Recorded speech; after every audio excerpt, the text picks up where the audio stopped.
Ladies and gentlemen, I am back.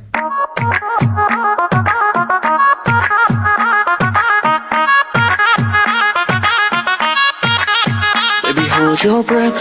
વાતું શું કામ કરું છું? આ વાત મને અનુભવ આપેલી જે તે સમય કે ઈ રાજપૂત હતા પાટણના સિદ્ધરાજ જયસિંહ સોલંકી. આખી કથા જે પાટણ તમે જોવો છો રાજપૂતોનું રાજ હતું, પણ એનો ભાઈબંધ હતો અણહિલ ભરવાડ. દુશ્મનોએ દળકટક લીધું, પાટણના હિમાળા ઘેર્યા. વાત આખી જાણો છો એટલે બીજી વાર રિપીટ નહીં કરું, પણ આખા હિમાળા ઘેરી લીધા પાટણના. અને તેથી અણહિલ ભરવાડને ખબર પડી ભાઈ મારો ભાઈબંધ છે અને આજ મોતની જો ભેટ સ્વીકારવાનો આલુ તો ભરવાડનો દીકરો નો કેવો ભેટ બાંધી આવે. સામજી ભગત ભેટ બાંધી લીધી. હજી તમે અણહિલ ભરવાડનો ફોટો જોઈ લેજો. ભેટ બાંધી અને એટલું કીધું તું મુજાતા નહીં, તમે સલ્તનત લઈને ઉભા છો, આખી ફોજ લઈને, પણ હું એક નહીં બે નહીં મારા 500 ભરવાડું ભેળો લઈને હાલું છું. અલવાયું સામે જો તમારે